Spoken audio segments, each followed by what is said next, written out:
नौकरी, मजबूरी या शौक, सीधी सादी सी रोली की शादी सिड से तय होती है। शादी के बाद तुम नौकरी करना चाहोगी? नहीं नहीं, बिल्कुल नहीं। वैसे मैं ये नहीं कहती कि नौकरी करना ठीक नहीं है, लेकिन पर्सनली मैं ये सोचती हूँ कि मैं गृहिणी बनूंगी। हाँ हाँ, क्यों नहीं। गृहिणी बनना भी आसान नहीं है। एक सफल परिवार चलाना किसी देश को चलाने जितना ही कठिन है।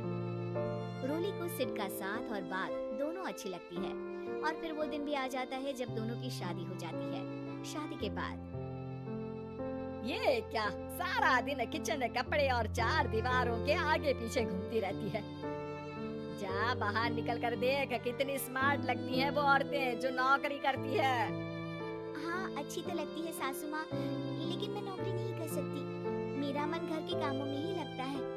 अरे मेरी बेटी तो कमाती है, अपने को फिट भी रखती है और सास को भी खूब शॉपिंग करवाती है।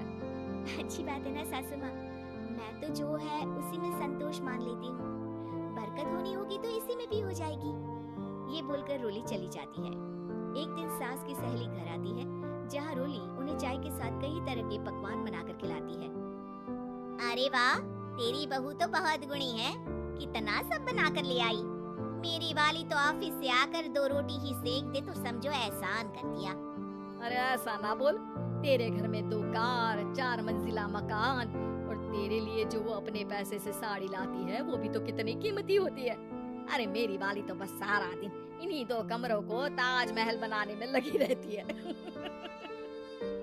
सहेली चली जाती है। कुछ समय बाद रोली को एक सुंदर सी बेटी होती है। अरे क्या सारा दिन उस बच्चे में लगी रहती है? माँ, मुझे ना 1 मिनट भी छोड़ने का मन नहीं करता। देखिए ना, कितनी प्यारी है। मैं ना इस हर पल को एंजॉय करना चाहती हूँ। अरे हाँ हाँ, हमने भी बच्चे पाले हैं, हम भी जानते हैं कि कितने प्यारे होते हैं और अपने बच्चे को बढ़ता हुआ देखना कितना अच्छा लगता है। लेकिन एक दिन अचानक रोली, एक बहुत बड़ी घटना हो गई। एक शॉर्ट सर्किट से पूरी दुकान जल गई। ओह, अब क्या कुछ समझ में नहीं आ रहा कि कैसे घर चलेगा। घर की पूरी गाड़ी पटरी पर लाने के लिए कई साल लग जाएंगे और वापस पहले जैसे होने में भी बहुत टाइम लग जाएगा। रोली कुछ सोचती है, फिर अपने 3 महीने के बच्चे को देखती है और कहती है, आप कहें तो मैं नौकरी शुरू कर दूं? माँ मुन्नी को देख लेगी, फिर शाम को तो मैं घर आ ही जाऊंगी। सिड कुछ कहता उससे पहले ही उसकी सास वहां आ जाती है। अरे हाँ हाँ, अब भी तुझे नौकरी करने के लिए पूछना होगा। अरे घर पर इतनी बड़ी विपदा आ गई है, तू है कि बच्चे का मुंह देख रही है। अरे क्या मुझ पर भरोसा नहीं है? अरे नहीं नहीं माँ जी, ऐसा क्यों बोल रही हैं आप?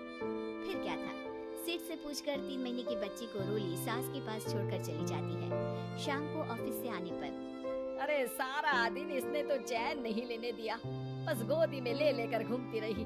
हाथ दर्द हो रहा है। बहू को बहुत गिल्ट फील होता है, लेकिन जब वो घर की हालत देखती है तो चुप रह जाती है। ऑफिस में सहेली कहती है, अरे रोली, तेरी तो बच्ची छोटी है ना, कैसे मैनेज करती पर रहती है वो अपनी दादी के साथ। ओ यार, कितनी अच्छी है तेरी सास। मेरी सास को जब पता चला कि मैं नौकरी ज्वाइन करने की सोच रही हूँ, वो तो सीधे अमेरिका चली गई मेरी ननद के पास। अच्छा, फिर तू कैसे मैनेज करती है? अरे मैंने तो फुल टाइम मेड रख ली है। ओहो, वो तो बड़ी महंगी होगी ना? हाँ यार, लेकिन कमाई भी तो हो रही है ना।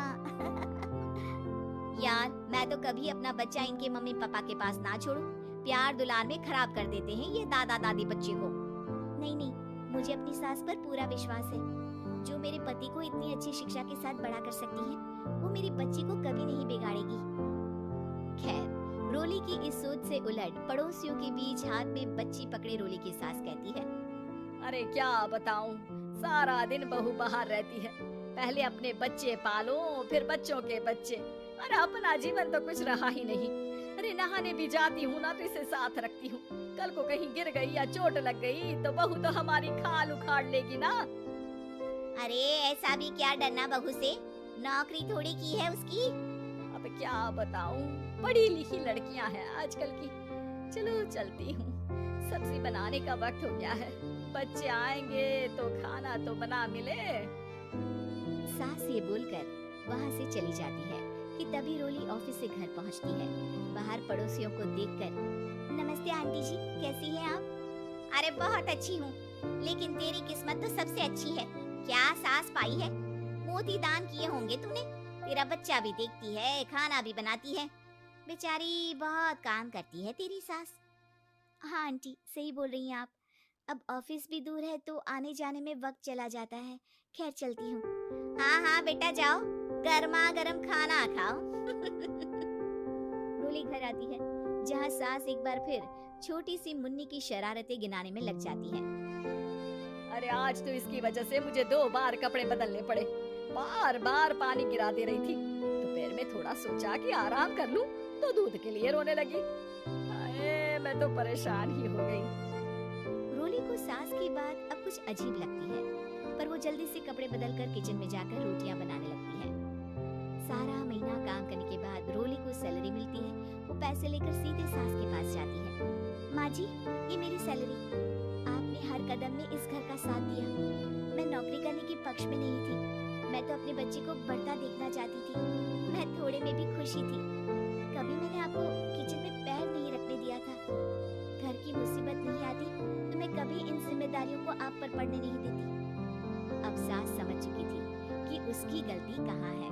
हाथ में पैसे देकर कहती है, मैं पढ़ी लिखी नहीं थी तो पति ने भी कभी पैसे हाथ में नहीं रखे, बेटे ने भी गल्ला संभाला, लेकिन तूने मुझे समझा।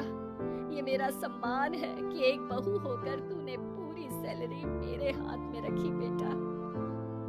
तो हेलो गाइस, हमारे वीडियो को लाइक, चैनल को सब्सक्राइब जरूर करें। हम आपको मिलते हैं अगली वीडियो में।